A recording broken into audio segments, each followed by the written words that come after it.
You just realized your business needed to hire someone yesterday. How can you find amazing candidates fast? Easy. Just use Indeed. Stop struggling to get your job post seen on other job sites. With Indeed sponsored jobs, your post jumps to the top of the page for your relevant candidates, so you can reach the people you want faster. According to Indeed data, sponsored jobs posted directly on Indeed have 45% more applications than non-sponsored jobs. Don't wait any longer. Speed up your hiring right now with Indeed. And listeners of this show will get a $75 sponsored job credit to get your jobs more visibility at Indeed.com/ARTS. Just go to Indeed.com/ARTS right now and support our show by saying you heard about Indeed on this podcast. Terms and conditions apply. Hiring? Indeed is all you need. In just a moment, Autolite presents Suspense with John Garfield. Hello, Mr. Wilcox. Well, hello, Mary. Where's Hap tonight? Anaheim, Azusa, or Cucamonga? Oh, no, Mr. Wilcox. He's giving a speech at his club tonight, and he was scared to death, too. Didn't know what to talk about. Well, why doesn't he talk about those bang-up, bonus-built Autolite stay-full batteries? Why, by Cornelius, he could talk a whole evening about them. For Autolite stay-full batteries have got something that practically eliminates a major cause of battery failure. You know what it is? Why, sure, they have... No. Now, please, don't steal my thunder, Mary. Oh. Autolite stay-full batteries have an extra-large liquid reserve, which means, in plain old Wilcox language, that Autolite stay-full batteries need water only 3 times a year in normal car use. Why, by Cornelius, everybody ought to get an Autolite stay-full battery. They'd be enthralled, enthused, and thrilled. Enthrilled? Oh, no, Mr. Wilcox, but shh, here comes Suspense.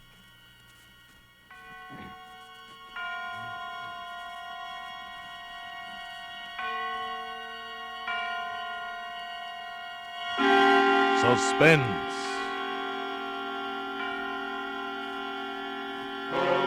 Autolite and its 60,000 dealers and service stations bring you radio's outstanding theater of thrills. Starring tonight, Mr. John Garfield in Anton Leader's production of Death Sentence, a tale well calculated to keep you in suspense.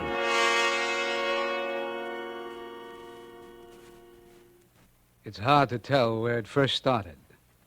It was 6 months ago that I nabbed a killer, Maxie Dunn, and cashed in $15,000 in reward money. Sure, I knew that Maxie worked for Lou Cromwell, but the killing was a private affair, so I didn't think Lou would be upset. Right after I got the killer, I took a small job that meant going to Brazil. But the trouble started before then. By the time Maxie Dunn was arrested, the chips were down and the wheel was already spinning. Anyway, that's how Lou Cromwell would put it. Lou would know because he knows his gambling. He runs the gambling in this town, along with a lot of other things. I hadn't been back in town 10 minutes when I ran into Brad Cummings, local columnist, in front of the Region Hotel. Well, you're back in town. How are you, Tommy? Hello, Brad. How's the column? Oh, great. Don't even have to write it anymore. I'm reusing last year's stuff. Say, Tommy, I'm just going to a cocktail party in the hotel. Come along. Whose party? Lou Cromwell's. Say, he'll be surprised to see me. Oh, you'll love it, Tommy. Come on. Okay, let's go to your party.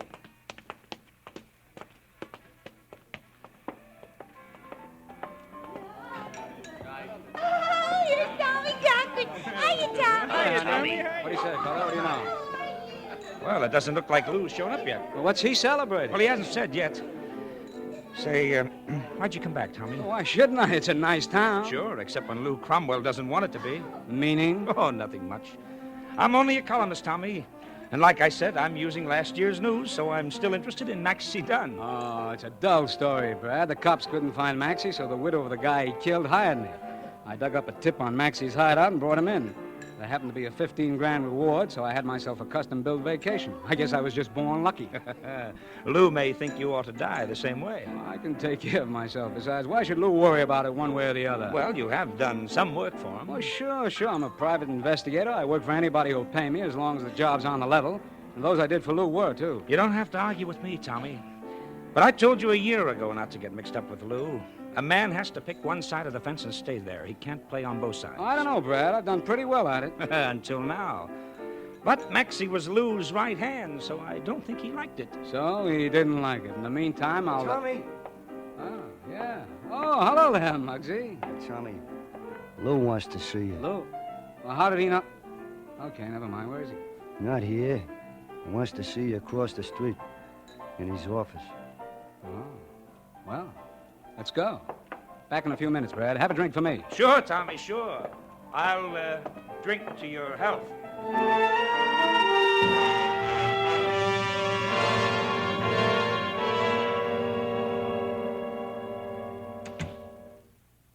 How are you, Lou? Hello, Tommy. Nice to have you back with us. Nice to be back, Lou. Seems to me you heard pretty fast about me being in town. You know how it is, Tommy. People drop in here and gossip, and I hear things. Sit down. Thanks. Cigarette? Sure.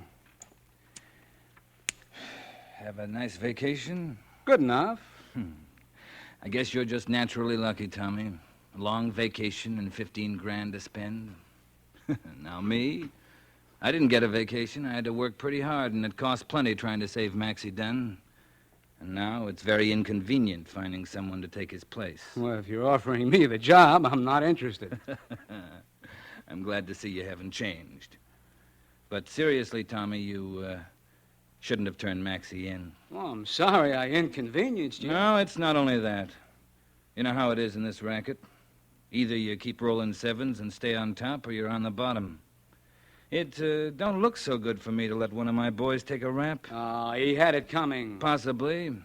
Maxie was dumb to pull that personal job. But if I let you come in and grab off my boys, somebody will start thinking that Lou Cromwell is slipping. Oh, I never thought of that, Lou. What's the pitch? And let's see. Maxie goes to the gas chamber in 7 days. That's just how long you have to live, Tommy. What? Lou, you're punchy. Maybe. But you and Maxie are going out together. Now, look. You've got 7 days, Tommy. No more. You can take care of the job yourself then, or we'll handle it for you when the time's up. Play it your own way. I could get the DA in my corner. I don't think so, Tommy. You and I have just had a friendly talk. Nobody's made any threats. Besides, you won't win playing that way. Maybe. And maybe there are other ways to play. Not this time. You know, I like you, Tommy. Ordinarily, I'd even like to see you win. But once in a while, the house has to rake in a few chips to stay in business. Yeah, but you better tell the house man to keep his foot off the brake. I'm playing to win, Lou. I knew you would. That makes it more interesting. I get tired of playing with plain suckers. Well, I got a party across the street. Care to come along? I've already been there. It's not much of a party. It'll get better. I'll see you around, Tommy. Don't start brooding about the 7 days. Make the most of them. Oh, you need any money? No, thanks. I'll make out all right. Good. Go out and have some fun. It's a great life, Tommy, as long as it lasts.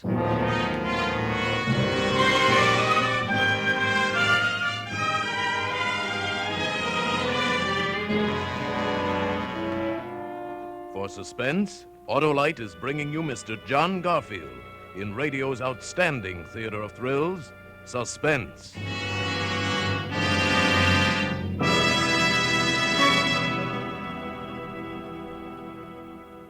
Say, Mary, let me tell you about a most wonderful experience I had this afternoon. Why, sure, Mr. Wilcox. Well, I drove my car into a nearby service station, and the attendant, new man, you see, he said, check your battery, mister.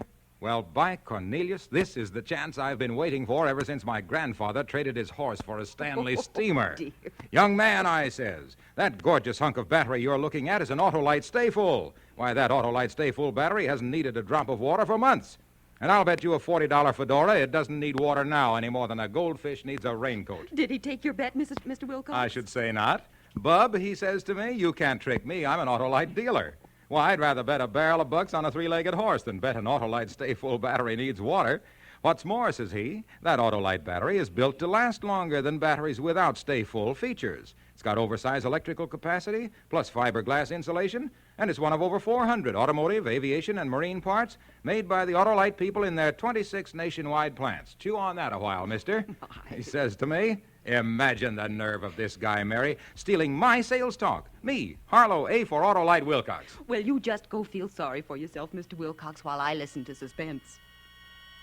And now, Autolite brings back to our Hollywood soundstage Mr. John Garfield as Tommy Cochran in Death Sentence, a tale well calculated to keep you in suspense.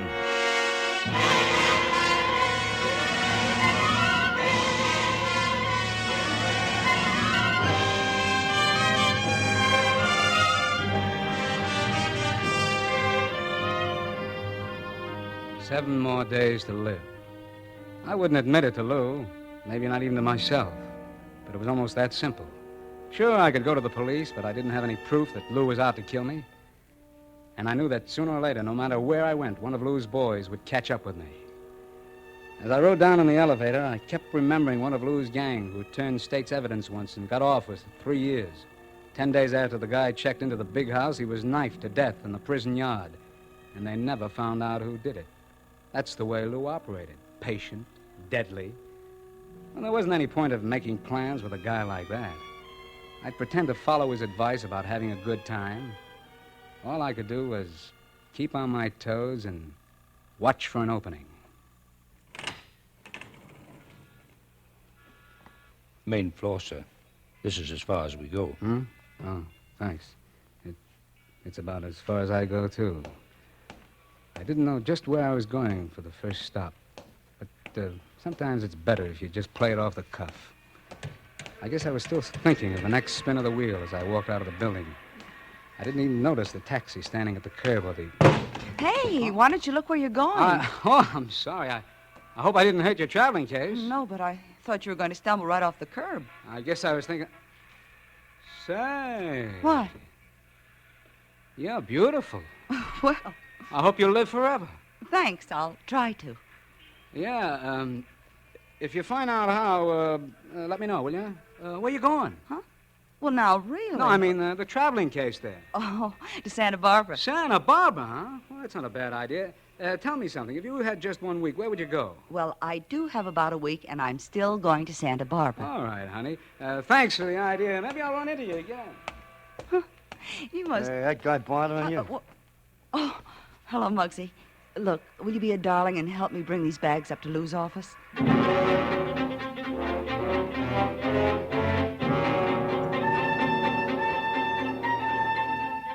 I threw a few things into a bag and headed for Santa Barbara. Seemed like a good place to wait for that opening. Lou would never think of me going to a pleasure resort so near. Anyway, 3 hours after I left Lou's office, I was on a plane bound for Frisco.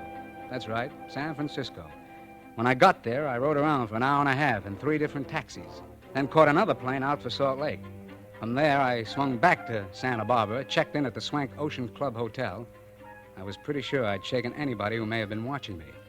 I could count on maybe 2 days before Lou's boys caught up with me, and by that time, I might have a plan. I wandered around on the beach a while, keeping my eyes open for the other reason I had picked Santa Barbara, and then, when I went inside, I saw her, sitting there at the bar. It was the same girl, and she was alone. Well, I beg your Hello there. Oh, it's you. So you did come to Santa Barbara. Well, you told me, remember? I only suggested that... Yeah, I know, I'm kidding. Mind if I join you? Please do. I'm Tommy Cochran. Tommy... Oh, hello, Tommy. My name's Helen Ludlow. Helen, huh? Maybe it's silly, but I was feeling like a kid in the wrong schoolhouse. Until I saw you sitting there. I know that sounds like the usual... No, I know what you mean. In fact, I felt the same way. Good. So now we're both happy. I guess we are. Are you here on vacation? Not exactly. I retired yesterday. What about you? I guess I retired, too, in a way. I've seen you somewhere, Helen, but I just can't remember. Probably in a show. I'm a dancer. Sure, that's it. And Top of the Roof last fall. Bad guess. That was my kid sister. She had a second lead in it.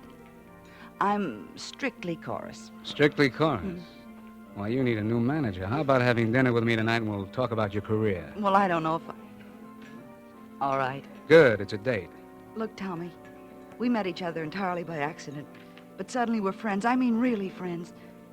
At least, I feel that way. Yeah, I know what you mean. Go on, Helen. But we don't know anything about each other, and that's the way it's got to be. I won't ask any questions, Tommy, and I can't answer any. If we keep it like that, then maybe everything will be all right. Okay, it's a deal. I don't even know why I feel this way. Tell me if you find out. After all, I'm not a kid 16 years old. It just doesn't make sense. Yeah. Well, I've known a couple of girls myself. What are you doing this afternoon, Tommy? Would you like to go horseback riding? Horse? Why, sure, why not? I've never been on a horse, though, but you can always pick me up. Then it's a date. Sure. How would you like a drink first? That's a wonderful idea. A drink to the present. No past, no future.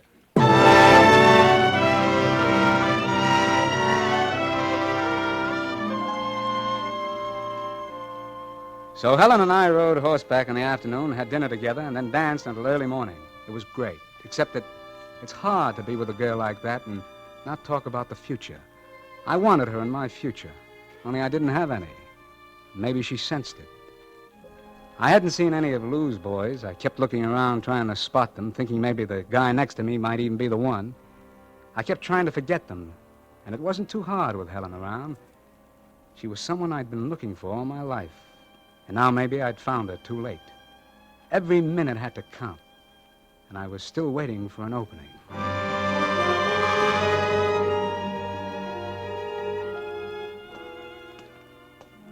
I got up early the next morning. Helen and I were going riding before breakfast, and for once I wasn't thinking about Lou and his boys until I walked across the lobby of the hotel. Hello, Tommy. Huh? How are you? Ah. Hello, Lou. Keeping awfully late hours, Tommy. Or else you're up early. Maybe a little of both. What are you doing here, Lou? Checking in. I just got off the plane. But don't let it bother you, Tommy. You still have 4 days left. By the way, what room are you in? 425. Now, that's coincidence. They gave me 427. You can knock on the wall whenever you get lonesome. I won't get that lonesome, Lou. Well, you never know. Anyway, let's not talk shop. Why not enjoy ourselves? While we can. All right, why not? They tell me it's fatal to worry.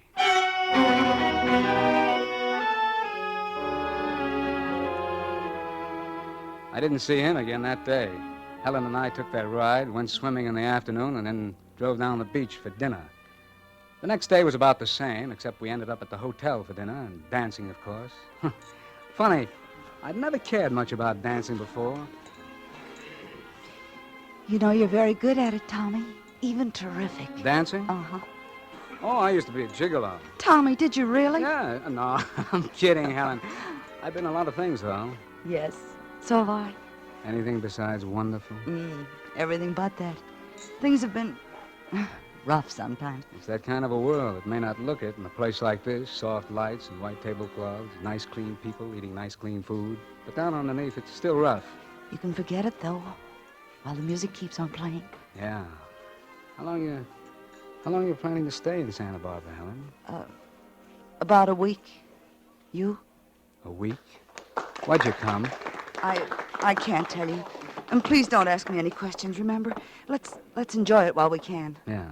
Well, let's eat. Oh, I wish it would last forever. I mean this week. Maybe this is forever, honey. Here we are. Oh, thanks, Tommy. What's this? You didn't order champagne, did you? No, they must have made it.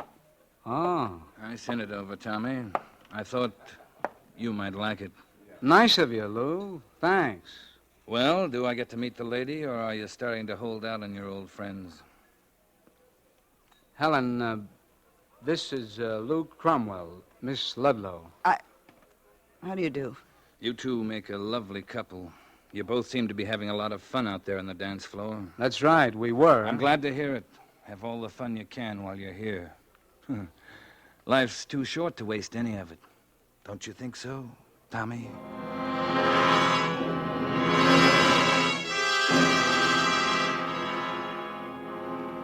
Well, 3 more days went by. I was still on my toes, but nothing had opened. I was like a fighter whose opponent wouldn't come out of his corner. I spent every minute with Helen. We weren't kidding ourselves any longer. We knew this was the biggest thing that ever happened to us. We'd both been kicked around a lot and made mistakes and played the game on a bluff, trying to get things we thought we wanted. And now we knew we had what we wanted. Only I knew how long it would keep. And there were times when I thought Helen guessed it. Maybe it was because she didn't ask any questions, as though she already knew the answers. Finally, it was nearly noon of my 6th day. I had a date for an early lunch with Helen, so I walked down the hall to her suite. I guess I was about 10 feet away when her door opened. All right, honey. And we'll leave it that way. Just see that you deliver in 2 days. Thanks, though. I'll try to. Tommy. You haven't changed rooms, have you, Lou? Tommy, it's all right. I knew Lou before I came here. That's right, Tommy. Helen and I are old friends. Oh? I thought I introduced you. That was just a little idea of mine. I've got to run along now, Helen, unless Tommy has something he'd like to talk over. No, Lou, just run along real fast. Take it easy, Tommy. It may not make you live longer, You just realized your business needed to hire someone yesterday. How can you find amazing candidates fast? Easy. Just use Indeed.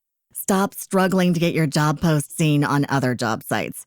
With Indeed sponsored jobs, your post jumps to the top of the page for your relevant candidates, so you can reach the people you want faster.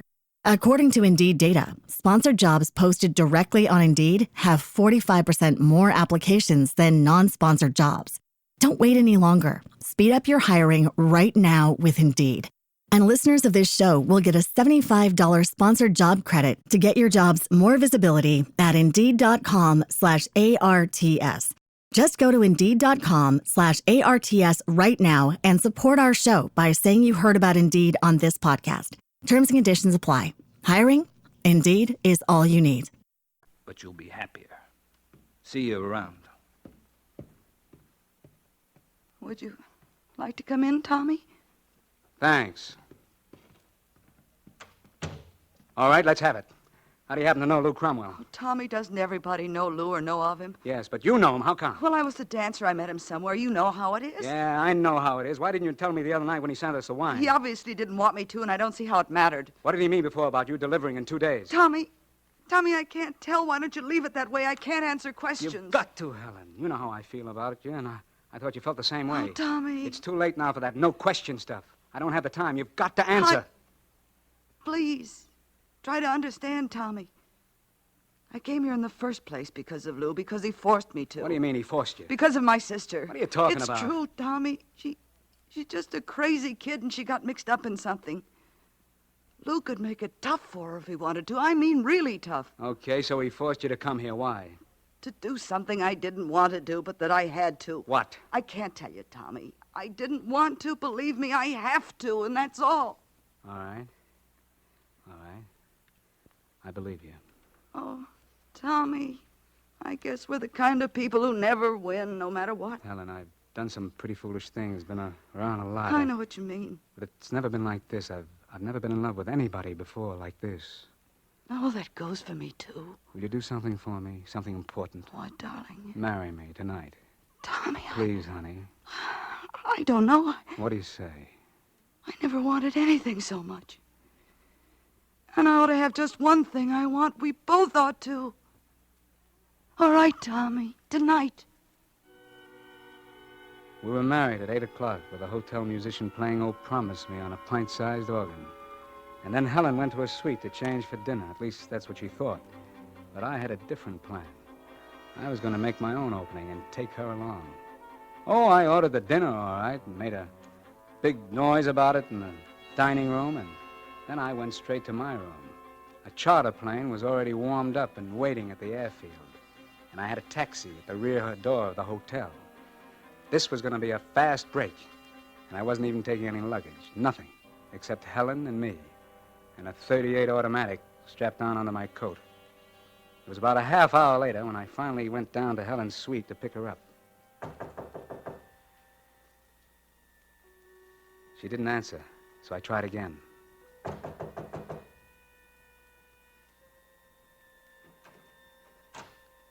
The door was unlocked.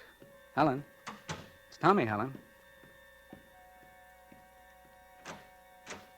She wasn't in the sitting room or the bedroom, so I finally opened the door to the bath. I looked around, but she wasn't in sight. Then just as I started to leave, she fell. She'd been propped up in the tub behind the shower curtain. But she fell out, hitting with a horrible limp sound. She was dead. Strangled.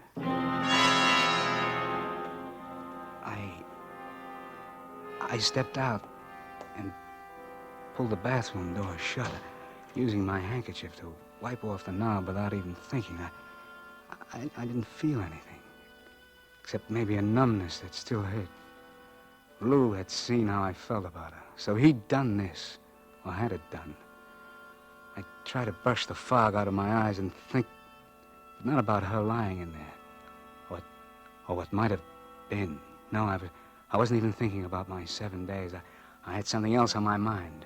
Finally, I stepped out into the hall and started for Lou Cromwell's room. But I had only gone a few steps when I heard two guys coming, and they sounded like cops. I stepped into the hall linen closet and pulled the door shut. Some guy calls up and says this dame was just been killed, and we'd find the killer still there. I don't know. I got it then. Lou had not only killed Helen, he'd called the police and said I did it. It didn't take long to reach his room. Oh, it's you, Tommy. I thought it was one of the boys. No, it's me, Lou. I'm a little surprised at this visit, Tommy. Where's your new bride? Why'd you do it, Lou? Oh, you've already been there then. I thought you'd stick around longer after you found things. So the cops would get there? Well, something like that, maybe. You didn't have to do it that way, Lou. Not to her. Why'd you do it? You mean you don't know? You should have gone back to that party with me last week. Why? Because then you'd have found out about my surprise, Tommy. I made the announcement that I was going to marry Helen Ludlow at the end of the week. So that's what you were forcing her to do. Oh, let's just say that I proposed and conditions were such that she accepted. When I got here, she wanted a couple of more days and I gave it to her. But today, she double-crossed me and married you. 2 double crosses. You can see the position that put me in, Tommy. It's bad for business. Tell me, Lou, did she know about me? You know what I mean? Yeah, she knew. I guess she thought the 2 of you could break the bank. Sure, Lou, you had to do it. But you made some mistakes. You made one... What's the gun for? Oh, I just feel more comfortable holding it this way, Tommy. Don't let it bother you, though. Go on. What were my mistakes? One of them was not thinking I'd come here to your room and find you alone. But the big one was when you killed Helen. You shouldn't have done that. Well, now, Tommy, don't let it get you down. Maybe I can fix it. It's too late now. We've all had our last chance. The way you'd put it, the bets are all down. And the wheel's starting to slow up. Well. Maybe you can tell me what number it's stopping on, Tommy. Sure, Lou. The house takes everything. What? It's already stopped on 00.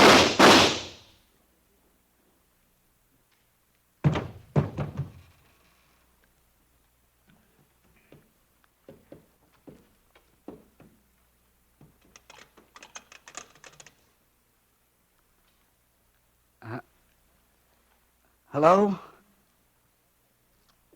Desk clerk? I'm a stranger in town. How do I find the chief of police?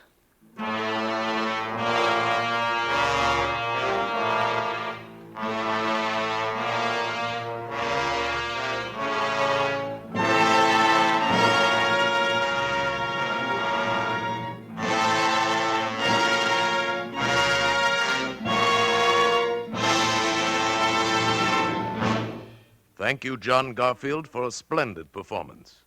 Mr. Garfield will return in just a moment. Mr. Wilcox, you look all out of breath. Did Suspense get you? Me? Out of breath? Why, I only need 3 breaths a year in normal Wilcox use. What? I mean, Autolite Stay Full batteries need water only 3 times a year in normal car use. My, I'm glad you got that straightened out. Well, friends, here's something I'm really straightened out about. If you mean to make the most of your next battery buy, if you want to practically banish one cause of battery failure, then hie yourself down to your nearest Autolite dealer bright and early tomorrow morning and get your car a brand new Autolite Stay Full battery. Why, your friendly Autolite dealer will be downright delighted to put a wonderful, dependable Autolite Stay Full battery in your car. Don't delay. Get your ding-dong daisy of an Autolite Stay Full battery right away. And friends, remember, Autolite means batteries. Stay full batteries. Autolite means spark plugs. Ignition engineered spark plugs. Autolite means ignition system. The lifeline of your car.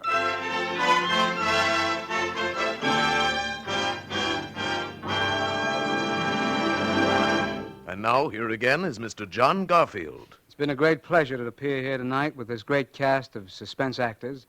And I'm expecting almost as much pleasure next Thursday when radio's outstanding theater of thrills brings you Ann Blythe and Edmund O'Brien in Muddy Track, another gripping study in... Suspense.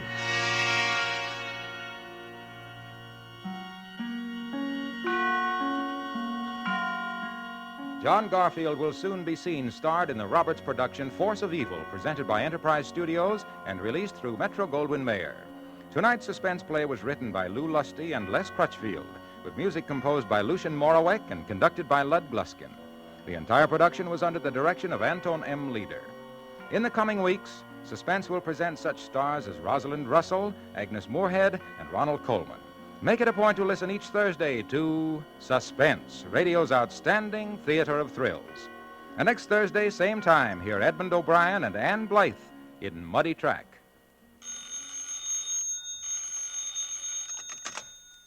This is the Autolite Suspense Show. Drive as if your life depends on it. It does. Good night. Switch to Autolite. This is CBS, where 99 million people gather every week, the Columbia Broadcasting System.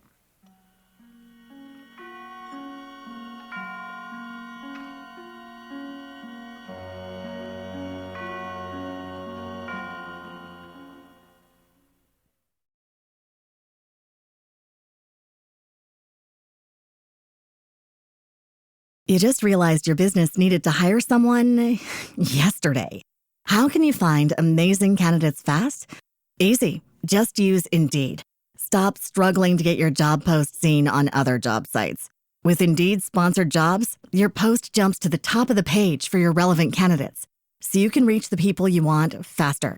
According to Indeed data, sponsored jobs posted directly on Indeed have 45% more applications than non-sponsored jobs. Don't wait any longer. Speed up your hiring right now with Indeed. And listeners of this show will get a $75 sponsored job credit to get your jobs more visibility at Indeed.com/ARTS. Just go to Indeed.com/ARTS right now and support our show by saying you heard about Indeed on this podcast. Terms and conditions apply. Hiring? Indeed is all you need.